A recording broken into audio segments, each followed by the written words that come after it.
Welcome, everybody, to Dead Talk Live. I'm your host, Viz, and tonight we have with us writer, director, and star of Givers of Death, Addison Henderson. Addison, thank you for being here with us. How are you doing tonight? Oh man, I'm doing great, man. It's an honor to be here on Dead Talk Live. Thanks for having me. It's Looking our forward to it. it's our, Yeah. it's our pleasure to have you here. And I saw the movie, I enjoyed it, and I look forward to talking about it. To let everybody know, Givers of Death is coming out to select theaters, video on demand, and digital in 9 days on August 5th. So make sure to check it out. Addison here, like I said, wrote it, directed it, and starred in it. That's a lot of hats to wear, man. So let's get right to it. Uh, the title, Givers of Death, is a very intriguing title to this movie. So, to the people, because the movie's not out yet, how would you summarize this film for people that are interested in checking it out? If I was to give the short version here, I would say it's really about a hitman trying to find peace during the apocalypse. And I'll delve in a little bit more. I think viruses, as we know how that works, a virus has attacked and killed 25% of the population. And when you get this virus, it does horrible things to you, pain, excruciating pain, disfigurement. And so a lot of times people, when they get it, they they don't want to live anymore. Yeah. And instead of taking their own lives, they call somebody to come do it for them. And so that's my character, a giver of death. Absolutely. Now, this is a passion project for you. What inspired you to write the script and pursue it all the way up to, it coming out in a couple of days? Yeah, yeah. Yeah, I'll tell you a little bit about that, and I'll be frank here. I was going through during the time of my life, I was going through a mental wasteland, so to speak. And as an artist, tortured artist, we take and I won't say we I take a lot of experiences from my life to write my scripts. And so during that time, I was going through some things emotionally and personally there with close loved ones and family, and I was just trying to find a way.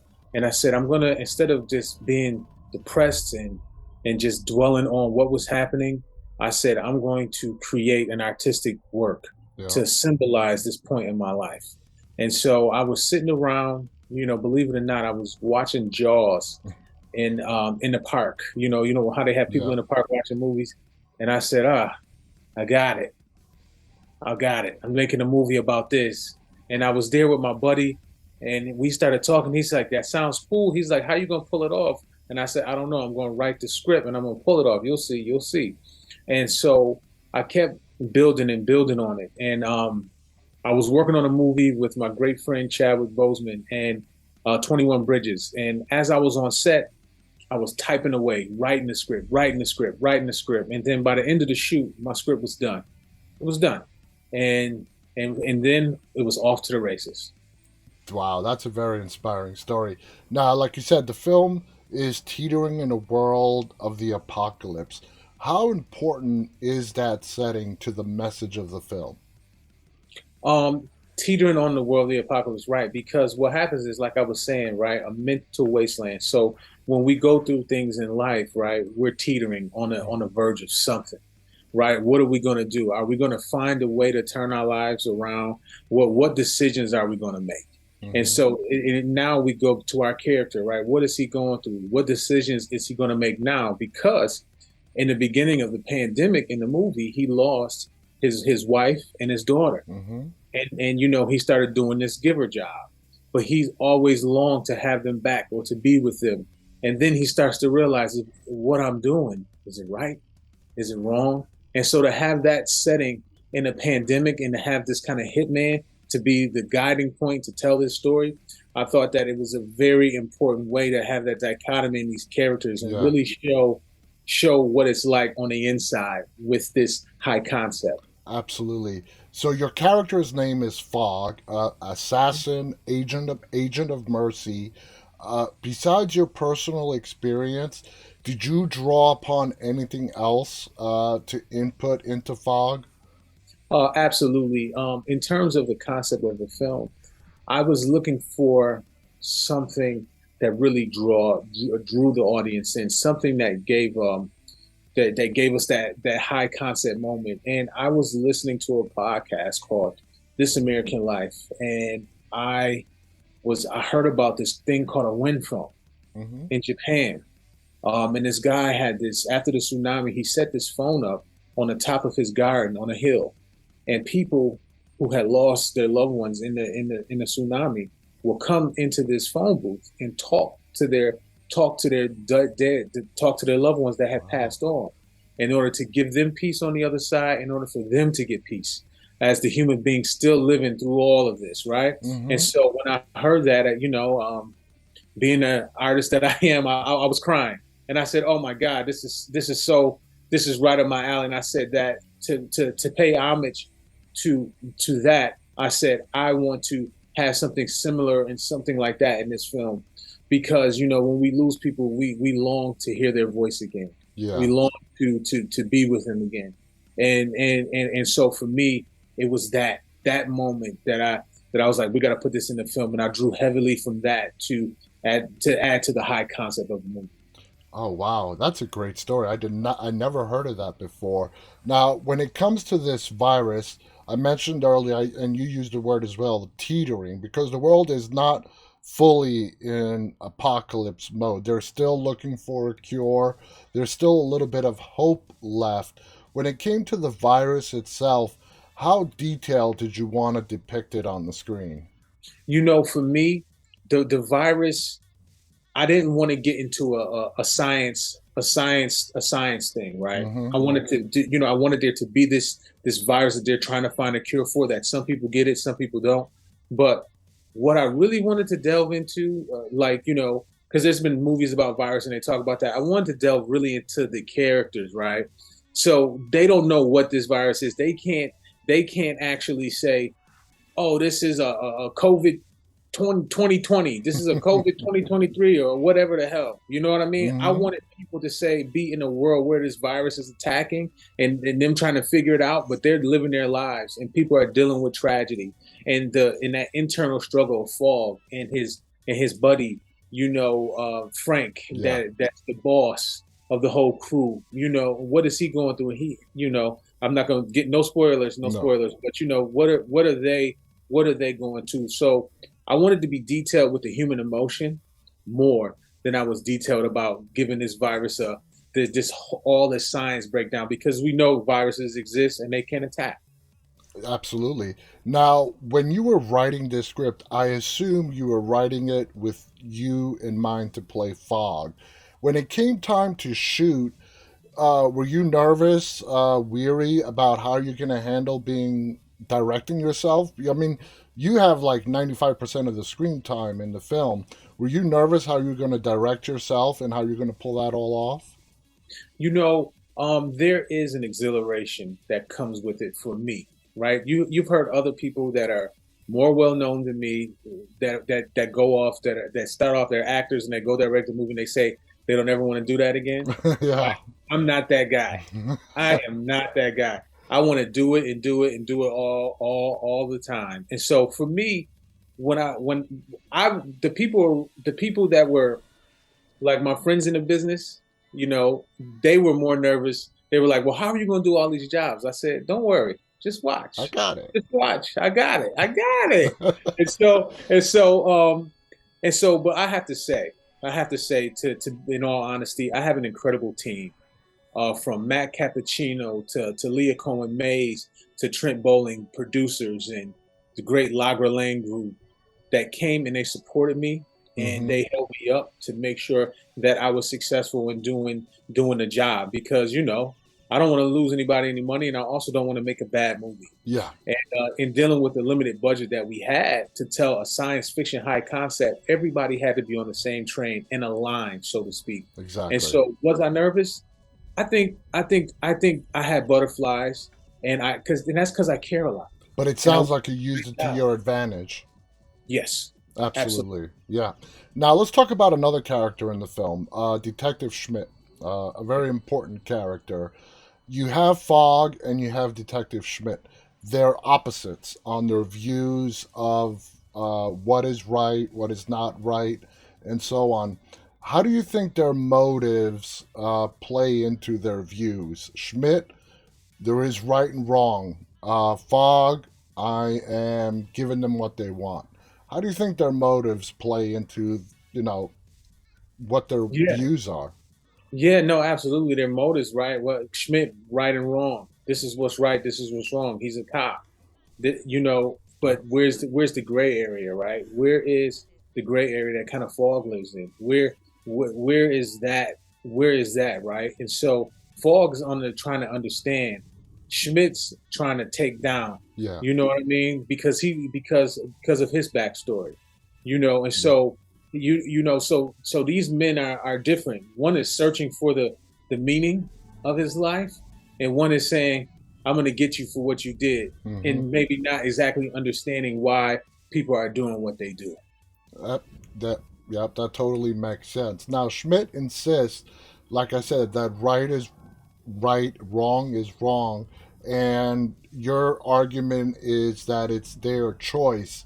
Do you believe that there is, if there was an apocalyptic world, in the movie Givers of Death, there is any right or wrong in that world at that stage? At that stage, because you're teetering on complete chaos, right? Mm-hmm. So differentiating right or wrong in a mess like this would be hard to do Yeah. because you got people doing all sorts of things, right? And so I think that the main thing would be is to try to find some type of understanding, you know, try to find a way to deal with each other throughout a completely messed up situation. And so, yeah, to answer your question, there is no right or wrong Mm-hmm. in in an apocalypse, right? But I think that killing babies is wrong. You Yeah. know what I'm saying? Yeah. Yeah. You know what I mean? Yeah. So we don't want to see that. You know. But it's a hell of a gray area when you're dealing with end times. Absolutely. Now, people think of assassins, you think of, murder for hire. But in apocalyptic world, that is not Fogg's motivations No. whatsoever for the organization that he works for. Do you believe that the other people in that organization, you know, it's not really explained, but do it just for money? Um, some people, just like in real life, right? Mm-hmm. Some people go to law school to be lawyers so they can make $500,000 a year, Exactly. and they don't love the law. That's They like do it actors who think I'm going to become an actor and be a millionaire by next week. exactly. Then they realize that they're going to have to go back to Iowa because it ain't Yeah. happening. You know what I'm saying? Yep, I And hear you. so, and so, yeah, I think without a doubt there are guys that do it just for the money, and you know what? There are guys that do it just for the thrill. Yeah, You know what that's I mean? true. That's true. So and there are guys that do it to actually really bring peace to somebody. Exactly. And that's, I But think, then, right? But that's, then it's just like, well, am I wrong for bringing peace? They wanted it. Is it wrong? But I leave that up to the audience to discover that for themselves. Who are they? absolutely. Going back to Detective Schmidt, what was it about Jonathan Sterrett, who played the character? What did you see in him that you're like, you know what? That is the mirror opposite of Fogg. That is who I want to play Yeah, Detective Schmidt. yeah, absolutely. When I met Jonathan, he had a certain Texas fervor to him. Mm-hmm. You know what I mean? And Yeah. that's where he grew up. And I spent some time and I talked with his mother and I talked with his family. That's just kind of who I am. I know it's like you hire a guy to act, but I want to know everything about the person. Yeah. I'm hiring to act. And so I spent some time and I said, okay, this is a kid who has a belief system that I think could bode well up against my character. Yeah. And so with spending that time with him before the casting, I was like, you know what, this is a kid that I could believe in, that wants to do something unique with his life, and he was very, very energized by the script, the movie, what we were doing in Buffalo. Yeah. You know what I'm saying? Because I live in LA now, but I'm originally from Buffalo, New York, and I shoot all my movies in Buffalo. That's And he was awesome. energized about what Buffalo brought to the table and what this script meant, the redemption, the hope aspects of it, living in complete chaos. Did you want to like have Schmidt shown as sort of like a naive character? Absolutely, Yeah. absolutely. That was the hope, right? Mm-hmm. Bound for justice, right? Absolutely. Because then when you're naive like that, you just like gung ho, go right in, like, you're bound to make a lot of mistakes and not recognize what's behind the other door. Yeah, you sort of see everything black and white when everything is not black and white. There's a lot of gray area. Exactly. I want to talk about the character of Franklin. Would you say Franklin is opportunistic or just misunderstood as a character? Okay. I think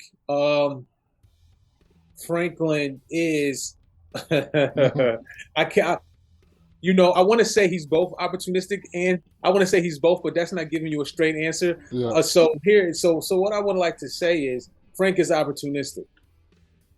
Frank is opportunistic. He's about that dollar, right? yeah. He's about the dollar. He And comes then he across has that some, way, yeah, definitely. he has some realizations by the end of the movie. With no spoilers. No spoilers. Now you mentioned earlier, Fogg loses his wife and daughter to the virus. What do you think kept him going?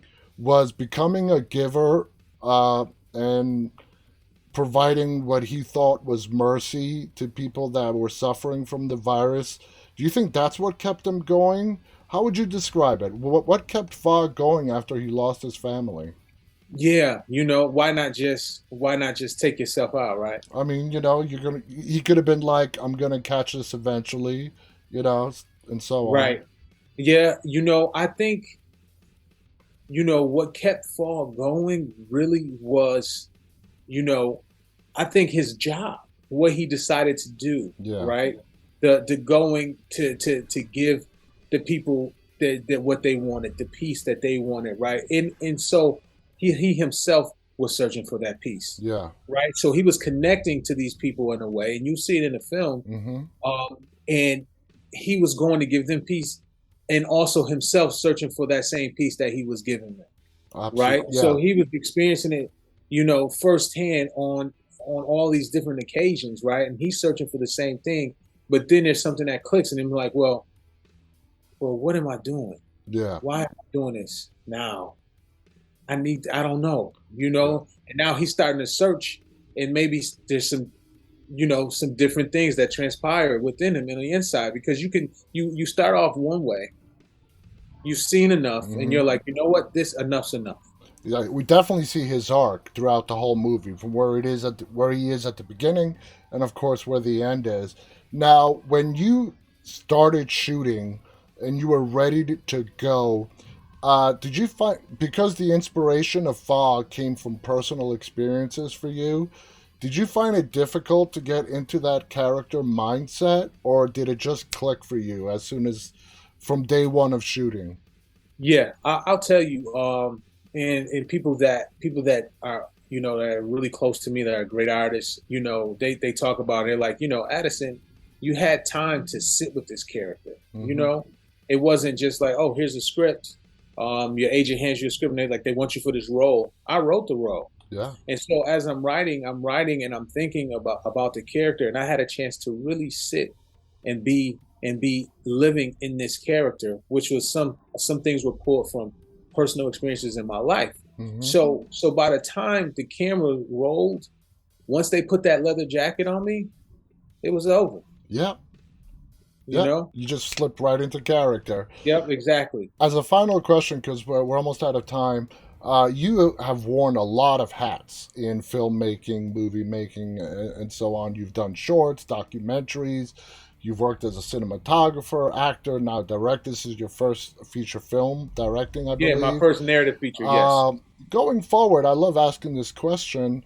Where does your passion lie? Writing, directing, acting, or you want to do it all? I've had this question a couple times when talking about this, and I'm gonna say it for your audience, just like I said it for everybody else. All right. I had an executive ask me a few weeks ago. He said, Addison, so what's the grand design? What's the grand vision for you? Mm-hmm. Where do you see yourself? And I said, do you really want to hear it? Mm-hmm. I said, do you actually really want to answer? I said, well, I want to be like Clint Eastwood. All That's right. what I said. I Uh, said, I want to act and direct my movies and be the guy in them and direct them. That's what that's I want to do. that's awesome. And I said that's it. And I said, I'm going for this. I've done, besides my docs that I did, I've trained for this. I've did a bunch of shorts where I acted, directed it. And so this was the moment for me to step into those shoes, and Yeah. I'm letting go of the reins. I'm gonna ride this bull until that bull throws me off. That's awesome. And we're all pulling for you. We're all pulling for you and the success of this movie. I think it's going to do very well. Again, guys, the movie is called Givers of Death. It is coming out to select theaters, digital, and video on demand in 9 days. Friday, August 5th. Addison here stars, directs, and he wrote the screenplay. Check it out. It's a great story. It's in the huge bowl of apocalyptic movies, this definitely stands out on its own. Do you have any final thoughts you want to share, Addison, before we go? Um, I just want to say I'm very excited for the world to see this, and we're going all around. Red carpet premiere in Buffalo, New York, where we shot the movie, my hometown. All starts there. I'll be back there, and then on to Detroit and Chicago, and doing the screening in LA. All Q&As, and we're very excited for everybody to see it. And I want to get my face out there because this is not the last of me. Oh I'll no. be back. I I'll be yeah, back. I 100% believe that. Absolutely. Yeah. You're definitely driven. Thank you to our guest Addison Henderson. I want to thank our audience live and those who'll be watching this later on. On behalf of Addison Henderson and myself, stay safe. Check out the movie Givers of Death. Stay walking, everybody. Good night.